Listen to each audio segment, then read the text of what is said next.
March 2026 માટે મેષ રાશિ માટે 10 સચોટ આગાહીઓ। નમસ્તે મિત્રો, મેષ રાશિને રાશિચક્રમાં પ્રથમ અગ્નિ રાશિ માનવામાં આવે છે, જે હિંમત, નેતૃત્વ અને આત્મવિશ્વાસનું પ્રતીક છે। આ રાશિ હેઠળ જન્મેલા લોકો કુદરતી રીતે ઉર્જાવાન, સ્વતંત્ર વિચાર ધરાવતા હોય છે અને આગળ વધવાની તીવ્ર ઈચ્છા ધરાવતા હોય છે। તેમનું વ્યક્તિત્વ આકર્ષક અને પ્રભાવશાળી હોય છે, જે સ્વાભાવિક રીતે લોકોને તેમની તરફ ખેંચે છે। દરેક પરિસ્થિતિમાં આગળ રહેવું અને પડકારોનો સામનો કરવો તેમની આદત બની ગઈ છે। મેષ રાશિના લોકો જોખમ લેવાથી ડરતા નથી। તેઓ ડરતા નથી, પરંતુ નવા રસ્તા બનાવવામાં માને છે। તેઓ ભીડને અનુસરવાને બદલે પોતાની દિશા નક્કી કરવાનું પસંદ કરે છે। નેતૃત્વ, નિર્ણય લેવાની ક્ષમતા અને નવી શરૂઆત તેમના સ્વભાવમાં સહજ છે। તેમની અંદર એક અનોખી ઊર્જા વહે છે, જે તેમને દરેક કાર્યમાં સક્રિય રાખે છે। તેઓ નિષ્ક્રિયતા ટાળે છે અને જીવનમાં સતત ગતિ જાળવી રાખવાનું પસંદ કરે છે। તેમના વિચાર સ્પષ્ટ અને સીધા હોય છે અને તેઓ ખચકાટ વિના પોતાના મંતવ્યો વ્યક્ત કરે છે। ક્યારેક તેમની સ્પષ્ટતા કઠોર લાગે છે, પરંતુ તેમનામાં છેતરપિંડીનો કોઈ અર્થ નથી। તેઓ માને છે કે સત્ય અને પ્રામાણિકતા સાથે આગળ વધવું શ્રેષ્ઠ છે। મેષ રાશિના લોકોને લાંબા સમય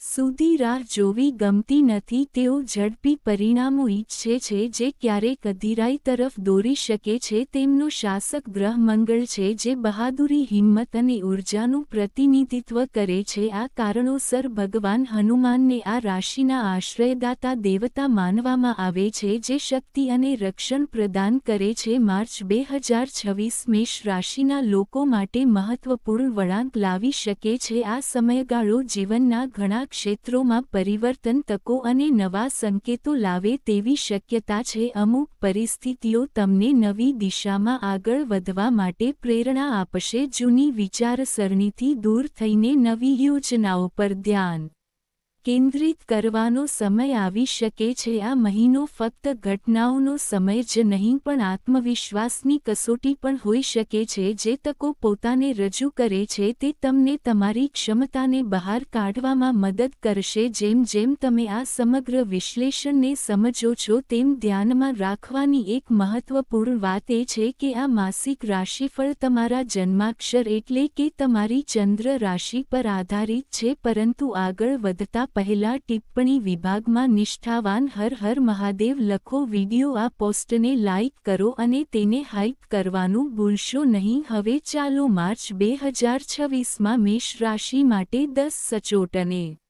અસરકારક આગાહીઓ જાણીએ। નંબર 1, ચાલો પહેલા તમારા સ્વાસ્થ્ય વિશે વાત કરીએ। માર્ચ મહિનામાં તમારું સ્વાસ્થ્ય કેવું રહેશે, આને વિગતવાર સમજવું મહત્વપૂર્ણ છે। સૌપ્રથમ જાણી લો કે મેષ રાશિનો સ્વામી મંગળ છે અને આ સમયે મંગળ 11મા ભાવ એટલે કે લાભ ભાવમાં સ્થિત છે। અહીં કોઈ રાશિ પરિવર્તન નથી, તેથી પરિસ્થિતિ સ્થિર માનવામાં આવશે। હવે આને ઊંડાણપૂર્વક સમજો, કારણ કે લગ્ન ભાવ સીધો લાભ ભાવ સાથે સંબંધિત છે। 11મું ઘર નફા, આવક, ઈચ્છાઓની પરિપૂર્ણતા અને સિદ્ધિ સાથે સંકળાયેલું છે। જ્યારે પહેલું ઘર નફા ઘર સાથે જોડાયેલું હોય છે, ત્યારે તે સૂચવે છે કે સ્વાસ્થ્ય, ઉર્જા અને પુનઃપ્રાપ્તિ શક્તિ મેળવે છે। આ પરિસ્થિતિને સામાન્ય રીતે સકારાત્મક માનવામાં આવે છે। સૂર્યની સ્થિતિ પણ સંતુલિત દેખાય છે। ગુરુ ત્રીજા ઘરમાં સીધી ગતિમાં છે, જે માનસિક શક્તિ અને નિર્ણય લેવામાં મદદ કરે છે। જો કે ધ્યાન આપવાનો સમય 15 માર્ચ પછીનો રહેશે। આ સમયગાળા દરમિયાન 5મા ઘર પર શાસન કરતો સૂર્ય 12મા ઘરમાં રહેશે, ત્યાં જઈને તે શનિ સાથે સ્થિત હશે। 12મું ઘર ત્રિકાઘર માનવામાં આવે છે, જ્યારે 5મું ઘર એક શુભ ત્રિકા સ્થાન છે। આવી સ્થિતિમાં થોડું અસંતુલન પેદા થઈ શકે છે, ખાસ કરીને પેટ સંબંધિત સમસ્યાઓમાં।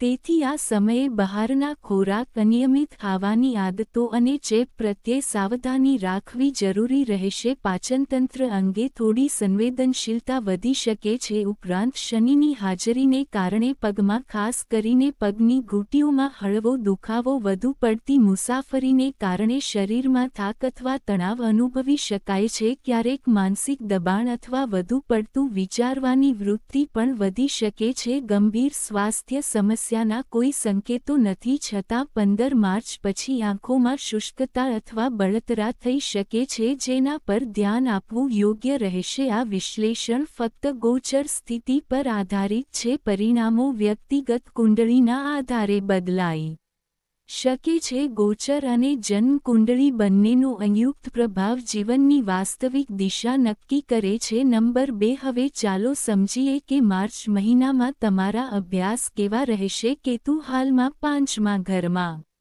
સ્થિત છે. મંગળ પણ આ ઘરમાં દ્રષ્ટિ કરી રહ્યો છે અને બુધ પણ અહીં પોતાનો પ્રભાવ પાડી રહ્યો છે. હવે આનો અર્થ શું છે? ચાલો તેને સરળ રીતે સમજીએ. તમે CA, BCom, MCom કે પછી અન્ય કોઈ અભ્યાસક્રમની તૈયારી કરી રહ્યા હો. 5મા ભાવમાં સ્થિત કેતુ માનસિક સ્થિરતા પર થોડી અસર કરે છે. ક્યારેક તમને આશ્ચર્ય થશે કે તમે જે અભ્યાસ કરી રહ્યા છો તે યોગ્ય છે કે નહીં. તમારા મનમાં એવો વિચાર આવી શકે છે કે કદાચ કોઈ અલગ અભ્યાસક્રમ વધુ સારો રહેશે. તમે જ્યાં અભ્યાસ કરી રહ્યા છો તે સ્થાનથી થોડો અસંતુષ્ટ પણ અનુભવી શકો છો. ક્યારેક તમને તમારી કોચિંગ સંસ્થા બદલવાનું મન થઈ શકે છે અને ક્યારેક તમે તમારો વિષય બદલવાનું વિચારશો. આ કેતુની સ્થિતિને કારણે છે. આ પ્રભાવ તાકીદની ભાવના ઉત્પન્ન કરે છે જે મનને વારંવાર દિશા બદલવા માટે દબાણ કરે છે. જો કે એક સંતુલન પરિસ્થિતિ પણ અસ્તિત્વમાં છે. સૂર્ય પોતાના ગોળાને દિશા આપી રહ્યો છે, માર્ગદર્શન આપી રહ્યો છે. વધુમાં શાસક ગ્રહ મંગળનો પ્રભાવ પણ 5મા ભાવ પર પડી રહ્યો છે, જે તમારી ધ્યાન કેન્દ્રિત કરવાની ક્ષમતાને જાળવી રાખે છે. આનો અર્થ એ છે કે તમે તમારા અભ્યાસ માટે ખૂબ જ પ્રતિબદ્ધ છો. આ સમયે તમારી માનસિક સ્થિતિ સખત મહેનત માટે તૈયાર છે. જો તમારી પરીક્ષાઓ 15 માર્ચ પહેલા છે તો આ સમય વધુ અનુકૂળ સાબિત થઈ શકે છે. આ સમયગાળા દરમિયાન સૂર્ય અને મંગળ બંનેનો સહયોગ મળશે. તે તમને વધુ સારું પ્રદર્શન કરવાની શક્તિ આપે છે. જો કે 15 માર્ચ પછી જેમ જેમ સૂર્ય શનિ સાથે 12મા ભાવમાં પ્રવેશ કરશે તેમ તમારું મન થોડું વિચલિત થઈ શકે છે. વિક્ષેપો વધી શકે છે. તેથી જો તમારી પાસે કોઈ મહત્વપૂર્ણ અભ્યાસ સંબંધિત કાર્ય અથવા પરીક્ષાઓ હોય તો 15 માર્ચ પહેલાં તેને પૂર્ણ કરવું વધુ ફાયદાકારક રહેશે. નંબર 3, હવે ચાલો જાણીએ કે માર્ચમાં મેષ રાશિનું પ્રેમ જીવન કેવું દેખાય છે. 5મો ભાવ ખાસ કરીને સક્રિય છે કારણ કે કેતુ અહીં સ્થિત છે. આ ભાવ ફક્ત પ્રેમ સંબંધો સાથે જ નહીં પરંતુ આપણા ભૂતકાળના જીવન સાથે પણ સંબંધ છે. તે સદ્ગુણી કાર્યો, માનસિકતા, શિક્ષણ અને ભાવનાત્મક જોડાણ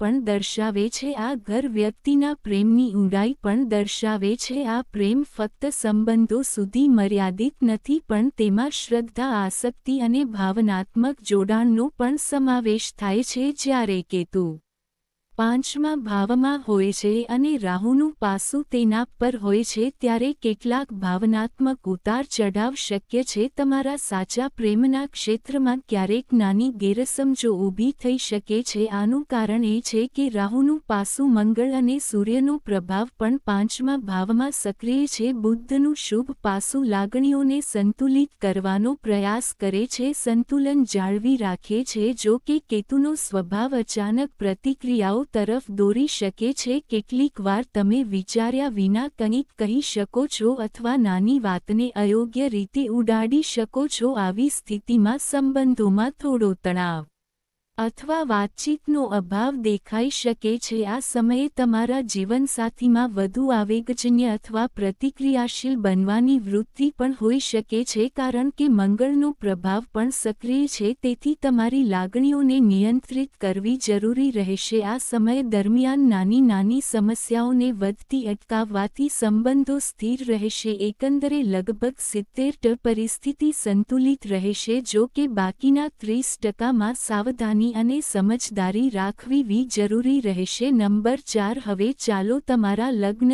જીવનની ચર્ચા કરીએ અને સમજીએ કે માર્ચ મહિનો તેના માટે શું રાખે છે. 7મા ભાવને વૈવાહિક જીવન માટે મહત્વપૂર્ણ માનવામાં આવે છે. આ ઘરનો સ્વામી શુક્ર હાલમાં 12મા ભાવમાં ઉચ્ચ સ્થાને છે. આ સ્થિતિ સામાન્ય રીતે ખૂબ જ શુભ માનવામાં આવે છે. ઉચ્ચ શુક્ર સંબંધોમાં પ્રેમ અને આકર્ષણ લાવે છે અને ભાવનાત્મક બંધનોને મજબૂત બનાવો. જો કે મંગળનો 12મા ભાવ સાથેનો સંબંધ ક્યારેક થોડો અંતર બનાવી શકે છે. શક્ય છે કે જીવનસાથી થોડા સમય માટે મુસાફરી કરી શકે અથવા સંજોગોને કારણે તેમને થોડા દિવસો માટે અલગ રહેવું પડે. ભલે શારીરિક અંતર ન હોય પણ માનસિક સ્તરે ક્યારેક મતભેદો થઈ શકે છે. નાની બાબતો પર વાતચીત ઓછી થઈ શકે છે અથવા થોડા સમય માટે મૌન પણ રહી શકે છે. જો કે આ પરિસ્થિતિ ટકશે નહીં. આ અનુભવ ફક્ત થોડા દિવસો માટે જ રહી શકે છે, આખા મહિના માટે નહીં. ક્યારેક નાના મતભેદો પણ થઈ શકે છે. મતભેદો ઉદ્ભવી શકે છે કદાચ વિચારોમાં તફાવતને કારણે. જો આનો તાત્કાલિક ઉકેલ લાવવામાં આવે તો સંબંધ સ્થિર રહેશે. શુક્રનું ઉચ્ચ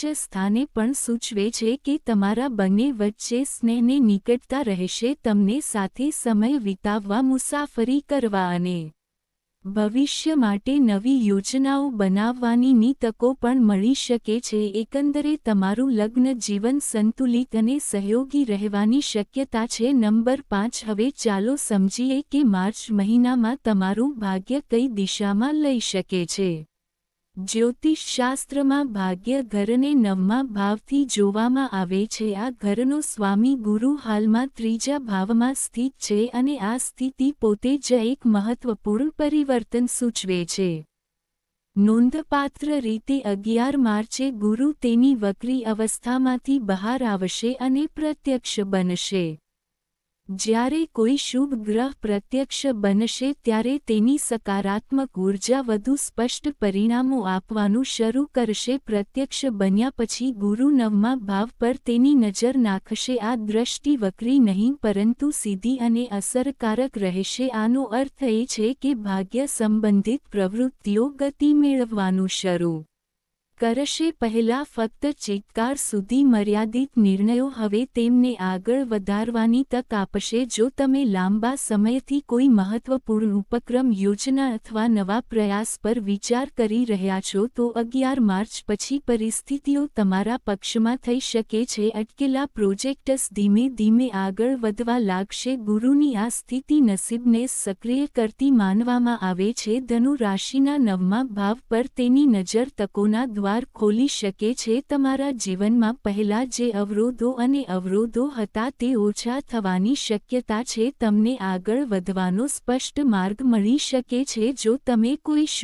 શુભ પ્રસંગનું આયોજન કરી રહ્યા છો તો 11 માર્ચ પછીનો સમયગાળો અનુકૂળ ગણી શકાય. રોકાણો અને નવા પ્રયાસો અંગે પણ સકારાત્મક સંકેતો દેખાઈ રહ્યા છે. સમય જતાં તમારી નિર્ણય લેવાની ક્ષમતા વધુ સ્પષ્ટ થશે અને નસીબ તમારી તરફેણ કરવાનું શરૂ કરશે. નંબર 6. હવે ચાલો તમારા પારિવારિક જીવન વિશે વાત કરીએ અને સમજીએ કે માર્ચ મહિનો ઘરના વાતાવરણ પર કેવી અસર કરી શકે છે. બીજા ઘરને પરિવાર, કુળ અને ઘરના વાતાવરણનું સૂચક માનવામાં આવે છે. આ ઘરમાં શનિનો પ્રભાવ સક્રિય દેખાય છે. આવી સ્થિતિમાં તમારા પરિવાર પ્રત્યેની તમારી જવાબદારીઓ વધી શકે છે. તમારે ઘર સંબંધિત કેટલાક મહત્વપૂર્ણ કામોમાં ભાગ લેવો પડી શકે છે। ક્યારેક તમને એવું લાગશે કે પરિવારમાં તમારી ભૂમિકા પહેલા કરતાં વધુ મહત્વપૂર્ણ બની ગઈ છે। તમારી પાસેથી અપેક્ષાઓ પણ વધી શકે છે। શક્ય છે કે તમને પરિવારના કેટલાક સભ્યો સાથે મતભેદોનો અનુભવ થઈ શકે। આ મતભેદો મોટા નહીં હોય પરંતુ તે તમારા સંદેશા વ્યવહારમાં થોડી ગંભીરતા ઉમેરી શકે છે। આવા સમયમાં સંયમિત અવાજ ખૂબ મદદરૂપ સાબિત થશે। બિનજરૂરી પ્રતિક્રિયાઓ ટાળવાથી સંતુલિત વાતાવરણ જળવાઈ રહેશે। કૌટુંબિક સ્થિરતા જાળવવાની જવાબદારી તમારા પર આવી શકે છે। જો કે આ પરિસ્થિતિ તમને પરિપક્વતા પણ પ્રદાન કરશે। આ સમયે તમારા પરિવાર સાથે ભવિષ્ય માટે યોજના બનાવવાનો પણ હોઈ શકે છે। કેટલીક ઘરેલું બાબતો પર ચર્ચા અથવા નવા પ્રોજેક્ટ્સ શરૂ કરવાની શક્યતા છે। એકંદરે કૌટુંબિક જીવન સ્થિર રહેશે। જો કે સુમેળ જાળવવા માટે ધીરજ અને સમજણ જરૂરી રહેશે। જો વાતચીત સકારાત્મક રાખવામાં આવે તો ઘરનું વાતાવરણ સંતુલિત અને સહયોગી રહેશે। નંબર 7 હવે ચાલો જાણીએ કે માર્ચમાં તમારી નાણાકીય સ્થિતિ કેવી રહેશે છે। સંપત્તિ ઘર તેને બીજા અને 11મા ભાવથી જોવામાં આવે છે। આ સમયે નફા ઘરનું કાર્ય નવી આવકની તકો સૂચવે છે। 11મા ભાવ સાથેનું જોડાણ સૂચવે છે કે આવકના સ્ત્રોત રહી શકે છે। જૂના પ્રયાસથી નફાની શક્યતા પણ હોઈ શકે છે। જો કે સંપત્તિ ઘર પર શનિની અસર ખર્ચમાં વધારો પણ સૂચવી શકે છે। એવું લાગી શકે છે કે આવકના પ્રમાણમાં જવાબદારીઓ વધી રહી છે। પૈસા આવશે પરંતુ જરૂરી ખર્ચ પણ થઈ શકે છે। ઘરકામ અથવા વ્યક્તિગત જરૂરિયાતો સંબંધિત ખર્ચ વધી શકે છે। આ સમય દરમિયાન નાણાકીય નિર્ણયો મહત્વપૂર્ણ છે। વિચારપૂર્વક નિર્ણયો લેવાનું સલાહભર્યું છે। ઉતાવળમાં કરવામાં આવેલું રોકાણ અપેક્ષિત પરિણામો ન આપી શકે। જો કે મજબૂત નફો સૂચવે છે કે તમારા પ્રયત્નો ફળ આપશે। ધીમે ધીમે નાણાકીય સ્થિરતા વિકસી શકે છે। જો તમે નવા સ્ત્રોતમાંથી તમારી આવક વધારવાનું વિચારી રહ્યા છો તો તકો ઊભી થઈ શકે છે। સંતુલન જાળવવાથી આવક અને ખર્ચ વચ્ચે સંતુલન સુનિશ્ચિત થશે છે। એકંદરે તમારી નાણાકીય પરિસ્થિતિ ગતિશીલ રહેશે। સાવધાની સાથે આગળ વધવાથી નફાની સંભાવના મળશે। 8મું હવે ચાલો તમારા કારકિર્દી અને વ્યવસાયની સ્થિતિની ચર્ચા કરીએ। 10મા ઘરનો સ્વામી શનિ હાલમાં શનિ 12મા ભાવમાં સ્થિત છે અને 7.5નો પ્રભાવ પણ સક્રિય છે। આવી સ્થિતિમાં તમને તમારા કારકિર્દી પ્રત્યે થોડી ગંભીરતા અને ધીરજની જરૂર લાગી શકે છે। સમય જતાં જવાબદારીઓ વધી ગઈ હોય તેવું લાગી શકે છે। કામ કરતી વખતે પણ સંતોષ અથવા માનસિક શાંતિનો અભાવ અનુભવવો સ્વાભાવિક છે। 12મા ભાવમાં શનિની સ્થિતિ સૂચવે છે કે તમારે વધુ મહેનત કરવી પડી શકે છે। જો કે પરિણામો ધીમે ધીમે પ્રાપ્ત થશે। તમારી પાસે જ્ઞાન સમજણ અને ક્ષમતા હોવા છતાં કાર્યસ્થળનું વાતાવરણ હાલમાં સંપૂર્ણ સંતુલનનો અભાવ છે। આનું કારણ એ છે કે 7.5 અને શનિ બંને પ્રભાવમાં છે। આ સમય દરમિયાન સંઘર્ષ અથવા બિનજરૂરી ચર્ચા ટાળવી જરૂરી છે। શનિની દ્રષ્ટિ બીજા ભાવ પર પડી રહી છે તેથી તમારી વાણીમાં સંયમ રાખવો ખૂબ જ મહત્વપૂર્ણ છે। ઉતાવળા નિર્ણયો પછીથી મુશ્કેલીઓ ઊભી કરી શકે છે। આ મહિને પણ તમને નવી જવાબદારીઓનો સામનો કરવો પડી શકે છે। તેમને સ્વીકારવાથી વધુ પ્રગતિનો માર્ગ મોકળો થશે। આ સમય દરમિયાન શિસ્ત સુસંગતતા અને ધીરજ તમારી સૌથી મોટી શક્તિ સાબિત થશે। આ ઝડપી પ્રગતિનો સમય નથી પરંતુ સતત પ્રયાસ કરવાનો સમય છે। કામનું દબાણ પણ વધી શકે છે પરંતુ આ પ્રયાસ ભવિષ્યમાં વધુ મજબૂત પરિણામો તરફ દોરી જશે। તે પાયો તૈયાર કરશે। વ્યવસાયિક દૃષ્ટિકોણથી પરિસ્થિતિ પ્રમાણમાં સારી દેખાય છે। નફા ગૃહમાં અનેક ગ્રહોની પ્રવૃત્તિ આવકની તકો વધારી શકે છે। ખર્ચમાં વધારો પણ શક્ય છે પરંતુ નફાની શક્યતા તેને સંતુલિત કરી શકે છે। હવે ચાલો કેટલાક સરળ ઉપાયો વિશે વાત કરીએ। દરરોજ સૂર્યને જળ અર્પણ કરવાથી ફાયદાકારક રહેશે। હનુમાન ચાલીસાનો પાઠ માનસિક શક્તિ પ્રદાન કરશે. સાડે સતીના પ્રભાવ દરમિયાન શનિ બીજ મંત્રનો જાપ કરવાથી મદદ મળશે. ઓમ પ્રક્રોશાશ્વરાય નમઃ 108 વખત જાપ કરો. ઉપરાંત દરરોજ 108 વખત ઓમ નમઃ શિવાયનો જાપ પણ શુભ રહેશે. જો તમને વિડીયો ગમ્યો હોય તો કૃપા કરીને તેને લાઇક કરો અને તેને શેર કરવાનું ભૂલશો નહીં. ચેનલને સબસ્ક્રાઇબ કરો અને ટિપ્પણી મૂકો. આભાર. હા.